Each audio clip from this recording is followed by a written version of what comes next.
CBC News has learned that Premier Doug Ford is planning to call an election next Wednesday. Let's get right to Queen's Park reporter Lorena Redicott with those details.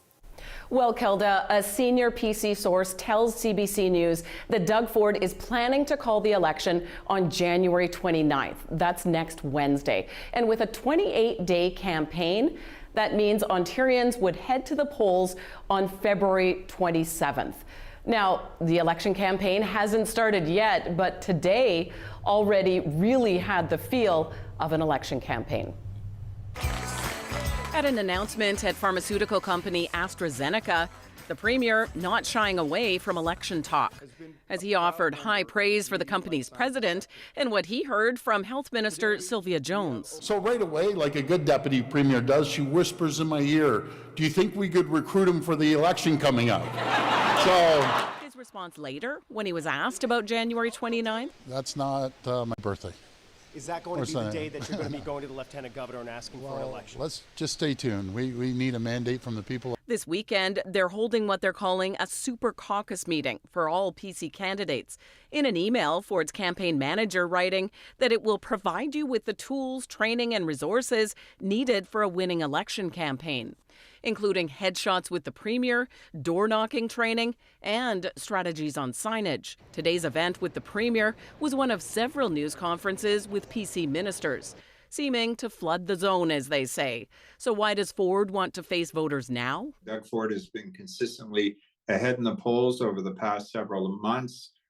This fight with Donald Trump in Washington and his role as sort of self-appointed Captain Canada has upped his standing and upped his profile in Ontario. I think even his critics have given him a fair amount of credit. So now seems like an ideal time to take advantage of this popularity. The opposition leader met with unionized auto workers today, the types of people the NDP relies on for votes. This election is going to be not just about protecting Ontario jobs, it's also going to be about, is your life any better today than it was 7 years ago? And most Ontarians are going to say clearly it's not. The Ontario Liberal leader took aim at the premier on CBC's Power and Politics. He should be protecting jobs and preparing us for the threat south of the border, and he's failed to do that up until now. He hasn't diversified our economy. He hasn't diversified our trading partner. He hasn't done his job, and now he's asking for another mandate. We've repeatedly heard from the opposition parties that while they don't want an election, they say they're ready. However, all the parties, including the governing PCs, still need dozens more candidates to be nominated. However, that can be done pretty quickly if needed. Lorena Redicott, CBC News, Toronto. As you heard from Lorenda there, all three of the opposition parties are saying now is not the time for an election. Tyler Cheese has more on how they're reacting to Ford's plan to go ahead with one. First of all, let's be clear. This is an election. It's going to be a snap election. The Ontario NDP leader says she expects the premier will look south of the border to justify calling an election almost a year and a half ahead of schedule. Mr. Ford, I think, is going to use the excuse of needing a mandate to fight the tariffs and the threat of Mr. Trump. I would say that if Mr. Ford decides to call the election, as we believe he will, that people in Ontario are going to see through that. Meanwhile, the Ontario Liberal Party leader reacted to the news while speaking to CBC's Power and Politics. This is an unnecessary and expensive election that Doug Ford wants. It's $175 million. I wonder if people realize the cost of this election. She feels the premier has an ulterior motive for calling an early election. He's trying to get ahead of an RCMP investigation because they're closing in on what happened in that $8 billion Greenbelt scandal. And clearly there are going to be charges coming very soon. The Green Party leader is also questioning the timing of it all. We need a premier right now who's going to bring people together across the country and across party lines to stand up and push back against these Trump tariff threats. He feels the premier should stick to the original election schedule as legislated. The next election is over a year away. At this critical moment, we need to work across party lines, across jurisdictional lines to push back against Trump, not have a partisan provincial election. If the early call does come, as we now expect, party leaders will have just over a month to make their case by February 27th. Tyler Cheese, CBC News, Toronto. Toronto police have announced more arrests in a brazen shooting that took place last November. Police also releasing footage today of the gunfight involving rival gangs at a Queen West recording studio. Ali Chiasson has the latest. A birthday party packed with people and guns. That's what's happening inside a Queen West recording studio the night of November 11th. This was a group of individuals who seemed alarmingly comfortable, not only carrying illegal firearms, but also treating them like props at a party. Handguns, semi-automatic firearms, all being passed around and played with while people partied and posted on social media. But then 3 people pull up in a stolen vehicle outside the studio and start firing. Police are calling it gang warfare. They began to fire back at a rival gang, wildly spraying bullets into the street without any regard for human life. 23 people were arrested that night, but 5 of them had their charges dropped because it was found that they weren't actually involved in the shooting itself. This is what launched Project Poppy. Toronto police announced 14 additional arrests and counting. There are 9 suspects at large. We will not stop coming after you. Police know who they're looking for. They showed off wanted photos and their names. These are very dangerous people. In fact, a 16-year-old who was among the arrested has also been charged with second-degree murder for a homicide earlier in 2024. Police not only have the security footage to work with, but plenty of social media video. There's a theory that people from that alleged rival gang who ambushed them were tipped off after seeing people's posts from the party. It's definitely something we are looking at, yes. As for the alleged gangs, what do they go by? What are they involved in? I'm not up here to give them any notoriety whatsoever.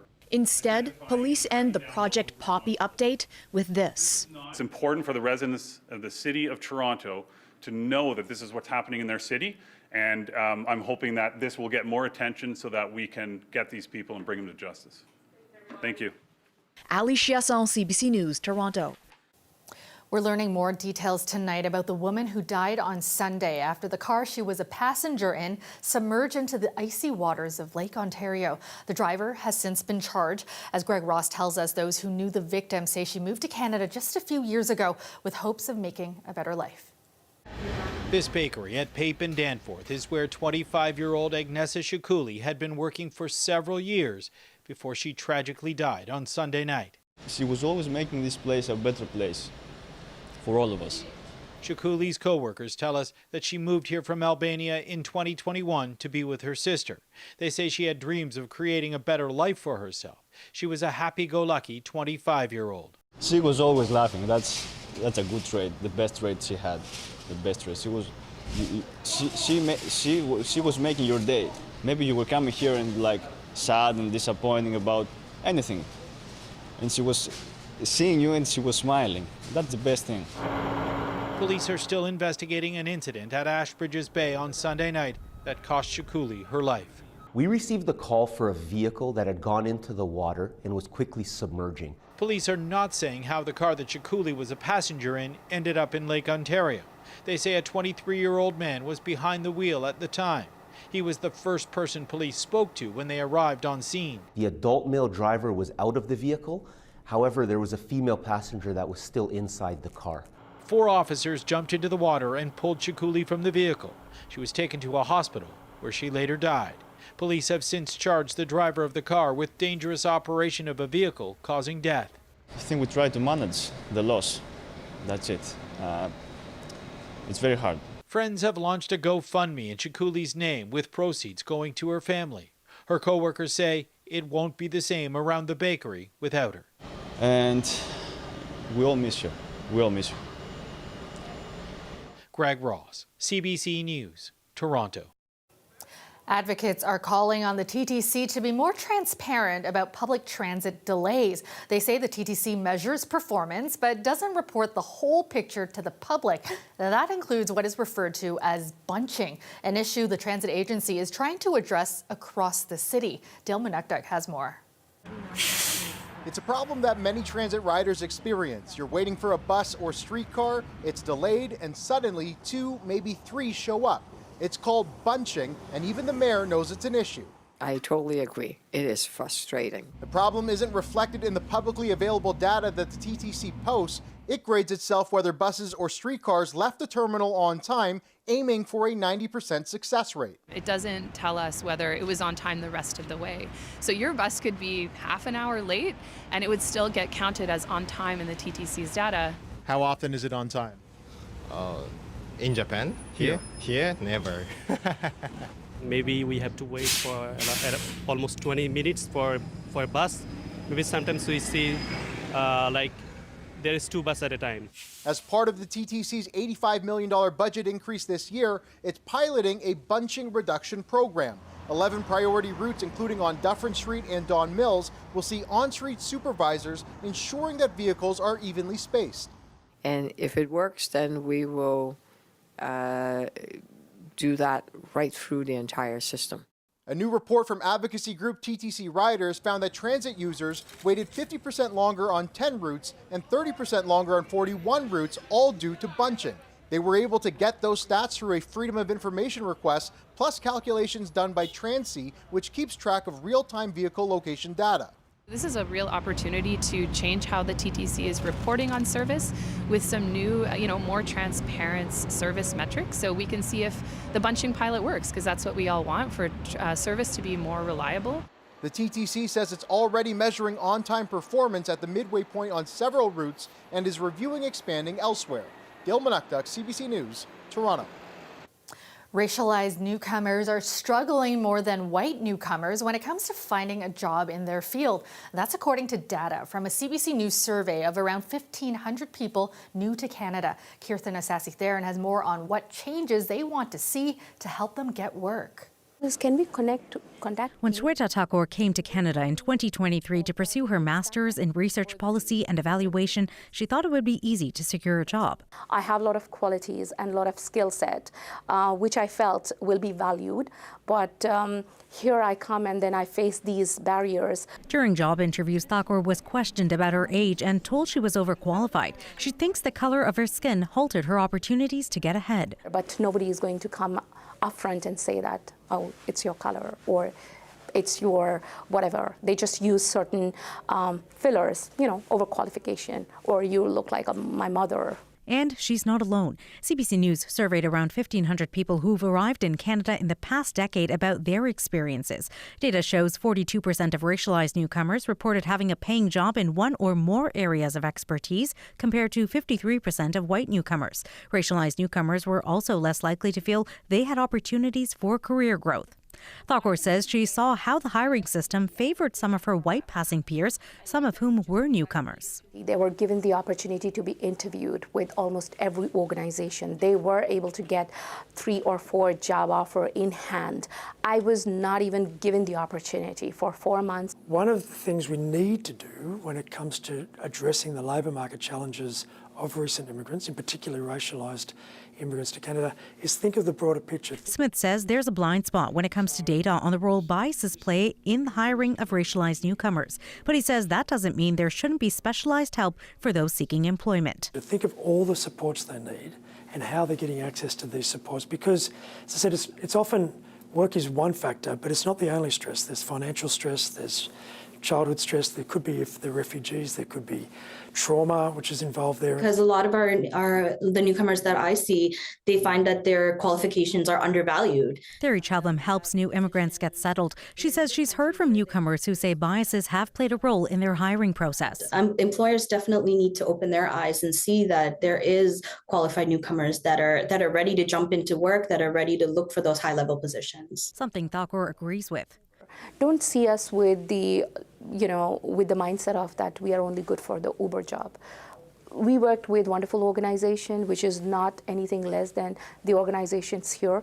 Give them one chance if it is possible. Kirtan Asasi-Theron, CBC News, Toronto. Welcome back. The Rakai Centres, a not-for-profit long-term care corporation, is set to welcome residents soon at a new long-term care home in the city.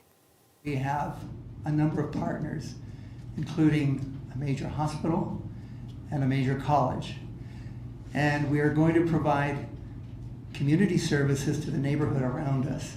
because we will be a healthcare hub in the neighborhood. So again, we're here to serve the neighborhood and it's all its diversity. Cherry Place is set to open in December 2027. Located at Cherry and Front Streets, the home will provide 348 long-term beds and deliver inclusive services such as a rainbow wing for 2S LGBTQI+ residents and families, holistic care, and cultural spaces. Rakai Centres received the funding for the project from the Building Ontario Fund. The City of Toronto will be expanding library service beginning this year. Mayor Chow making the announcement at the Guildwood branch today, one of the locations that will be open on Sundays starting in September. In 2025, 34 library branches will begin the Sunday hours. 66 will be open longer, and some of them would be longer hours. And by September 2026, all Toronto libraries will be open 7 days a week. The city previously announced they were looking to implement 7-day-a-week service last October. The expansion of service on Sundays is being supported by a $1.9 million investment in the 2025 budget. Expanded library service was one of Mayor Chow's campaign promises. Business owners in a Scarborough Plaza say they're frustrated with recurring piles of illegally dumped trash. They say it's been happening for years, but it's recently gotten worse. The city says it's investigating, but the situation is complicated. Brittany Billette explains. There are heaps of garbage all around the Nob Hill Plaza in Scarborough. Businesses there say they're frustrated because the problem has plagued them for years and it's getting worse. It's been really, really bad to a point where we go out of our own way to clean it up and then we get charged by the city. Some businesses say they've been fined $300 to $400 for a mess they didn't make. They write a ticket for everybody. I get many tickets which I don't supposed to pay. Unlike many plazas, each unit at Nob Hill is individually owned and there are residences on top of each one. Regardless of who dumped the trash, the city will find the owner of the property where it was found. That could be anywhere from the back of the unit, through the parking lot, and to the sidewalk. It's tricky because some claim they didn't do it. Some owners take, I guess, the responsibility to ensure if there's any dumping, they get rid of it so they don't get fined.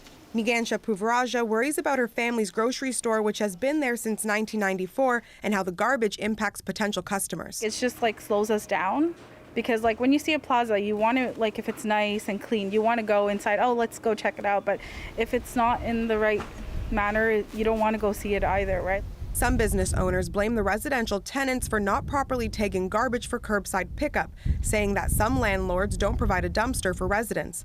Other owners say because the area has been treated like a landfill for so long, dumping has become habit. Once they see one garbage, everyone thinking this is the right place to put the garbage. So the city has to do their part, and each owners, they have to do their part.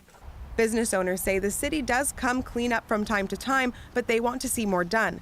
Councillor Parthy Candaval says creating a business improvement area group could be a long-term solution. The rationale for a BIA, because you could address through cameras, through investments, through lighting, through relationship building with the city, with the police. But it's something that requires more hands on deck. In a statement from the city, a spokesperson said numerous investigations have taken place alongside more than 30 inspections of the properties. Ownership complexities and the long-term ongoing illegal dumping actions make it more difficult for investigations to result in enforcement measures. The city is encouraging anyone who sees littering or illegal dumping to contact 311 and says there's a $500 fine for those found responsible. Brittany Blatt, CBC News, Toronto.